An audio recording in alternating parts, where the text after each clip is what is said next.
అసలు మనకి వేదాంతంలో ఏమిటంటే ఉండేది ఒక్కటే పరబ్రహ్మ ఉంటుంది. ఎవ్వడు సృజించు ప్రాణుల ఎవ్వడు రక్షించు త్రుంచు ఎవ్వడు అనంతుండెవ్వడు విభుడెవ్వడు వాడివ్విధమున మనుచు వెనుచు హేలారతుడై అంటే హేలారతుడై పరమ హేళగా ఆయన ఏం పెద్ద కష్టపడిపోడు, పరమ సునాయాసంగా ఆయన ఎవ్వడు సృజించు ప్రాణుల ఈ సమస్త ప్రాణులను సృజిస్తాడు. ఎవ్వడు రక్షించు అది పెరగడానికి అవకాశం ఇస్తాడు, త్రుంచు పడగొడతాడు. ఎవ్వడు సృజించు ప్రాణుల ఎవ్వడు రక్షించు త్రుంచు ఎవ్వడనంతుండు ఎవ్వడు విభుడెవ్వడు వాడివ్విధమున మనుచు బెనుచు హేళారతుడై. వాడు జగద్భర్త, జగన్నాథుడు, విశ్వనాథుడు, విశ్వేశ్వరుడు. వాడు ఇలా లోకాలన్నింటినీ పుట్టిస్తూ ఉంటాడు, పెంచుతూ ఉంటాడు, పడగొడుతూ ఉంటాడు. నిజానికా ఉన్నదొక్కటే. కానీ సౌలభ్యం కోసం మనం ఏం చేస్తామంటే సృష్టించినప్పుడు బ్రహ్మ అంటాం, నిలబెట్టినప్పుడు విష్ణు అంటాం, పడగొట్టినప్పుడు రుద్రుడు అంటాం. మీతో నేను ఒక్క మాట చెప్పాలి అంటే చాలామందికి అనవసరపు భయం ఒకటి ఉంటుంది. శివుడు అంటే చంపేస్తాడండి అంటుంటారు. శివుడు అంటే చంపేసేవాడు కాదు, ఆయన అనుగ్రహ శక్తి. రాత్రి స్వల్పకాలిక ప్రళయము అని నిద్రాకాలిక సుఖాన్ని ఇస్తాడు, జ్ఞానం ఇస్తాడు. కాబట్టి ఆత్యంతిక ప్రళయం చేస్తాడు. ఎన్ని కోట్ల జన్మలెత్తినా తనని పొందలేని వారిని ఇంకా తానే పొందేస్తాడు. కాబట్టి కొంత విశ్రాంతిని ఇస్తాడు. కాబట్టి మహాప్రళయం చేస్తాడు. అంతే తప్ప అందరినీ చంపేయడమే పనిగా పెట్టుకున్నవాడు కాడైన. ఒకటే పదార్థం చేస్తూ ఉంటుంది. ఏకస్త్వమేవ బహుధా భవభాసి లోకే నిశంకధీర్ వృషభకేతన మల్లినాథ శ్రీభ్రామరి ప్రియ సుఖాశ్రయలోకనాథ శ్రీమల్లికార్జున విభో తవ సుప్రభాతం అంటారు మల్లికార్జున సుప్రభాతంలో. ఆ ఉన్న ఒక్క పదార్థమే సృష్టి చేస్తే బ్రహ్మ, నిలబెడితే విష్ణువు, పడగొడితే రుద్రుడు. ఇందులో మీరు చూడండి, లోకంలో ఈ మూడు కలగలిసినది ఏది ఉంటుందో అదే పరబ్రహ్మస్వరూపం. అలా విడగొట్టి చెప్పకుండా మూడు కలిస్తే అదే పరబ్రహ్మం. లోకంలో అత్యంత తేలికగా అర్థమయ్యేటటువంటి పరబ్రహ్మస్వరూపం ఎవరో తెలుసా? అమ్మ. అమ్మని మించిన పరబ్రహ్మస్వరూపం లోకంలో లేదు. అందుకే మాతృదేవో భవ మొదటి నమస్కారం తల్లికి చేయించారు. అసలు తండ్రి నుంచి శరీరం విడిగా ఉంటుంది. ఇప్పుడు నా శరీరం ఉందండి, నా శరీరంలోంచి ఒక గోరు తీసేసి పక్కన పెట్టాను అనుకోండి, నేను నా గోరు తీసేసినా నేను నా శరీరంలో భాగమేనా కాదా? ఈ గోరు ఎవరిది అంటే కోటేశ్వరరావు గారిది. అది నా శరీరంలో భాగం, విడివిడి పక్కకుంది. కానీ అది నాది కానిది, స్వతంత్రమైనది మాత్రం కాదు. నా శరీరంలో భాగమే అక్కడుంది. మనందరి శరీరాలు తండ్రి శరీరంలో భాగాలు కావు, కానీ తల్లి శరీరంలో భాగాలు. అందుకే ఇది ఉంది అంటే మా అమ్మే ఉంది, మా అమ్మ అనుగ్రహమే ఈ రూపంలో తిరుగుతోంది. మా అమ్మ కడుపులో చేరాను, మా అమ్మ గర్భాన్ని ఆలయం చేసి లోపల ఊపిరి పోసుకోవడానికి అవకాశం ఇచ్చింది. తాను తిన్న అన్నంలో పదార్థాన్ని నాభిగొట్టం ద్వారా నాలో చేర్చింది.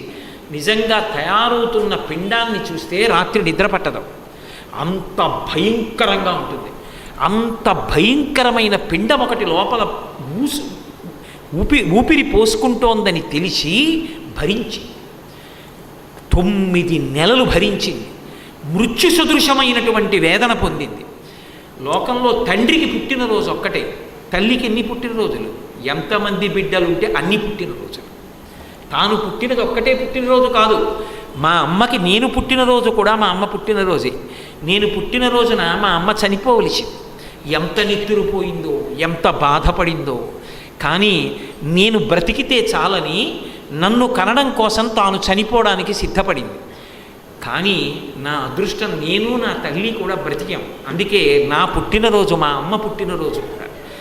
నా పుట్టినరోజు చేసుకునే ముందు మా అమ్మకి చీర కొని ఇచ్చి మా అమ్మకి నమస్కారం చేసి నేను కొత్త బట్ట కట్టుకోవాలి.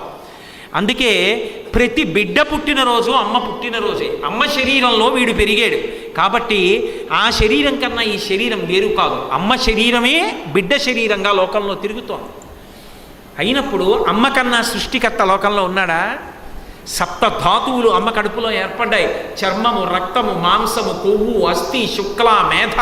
వాడు ఎంత దుర్మార్గుడు కానివ్వండి, శిశుపాలుడు పుట్టినప్పుడు 3 కళ్ళతో పుట్టాడు, 4 చేతులతో పుట్టాడు, భయంకరమైన ఆకృతితో పుట్టాడు.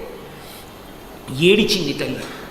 ఏడ్చి ఈ పిల్లవాడు ఇంత భయంకరంగా పుట్టాడు, ఈ రూపం ఎలా పోతుందని అడిగింది. అశరీరవాణింది, ఈ పిల్లవాడిని ఎవరు ఎత్తుకున్నప్పుడు ఈ రూపం పోయి వాడు సక్రమమైన రూపం పొందుతాడో వాడి చేతిలో వీడు మరణిస్తాడు.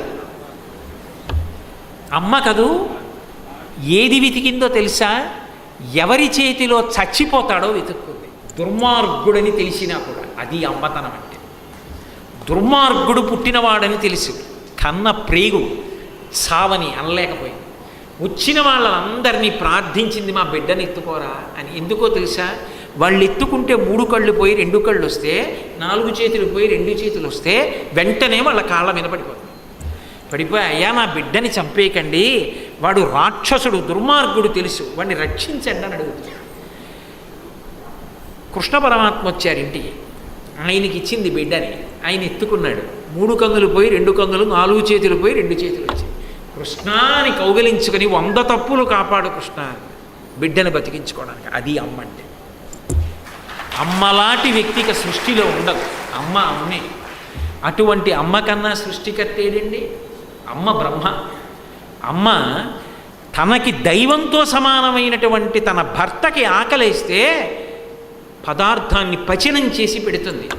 బిడ్డడు క్యారుమని ఏడిస్తే నెత్తురు పాలగా మార్చి పట్టేస్తుంది.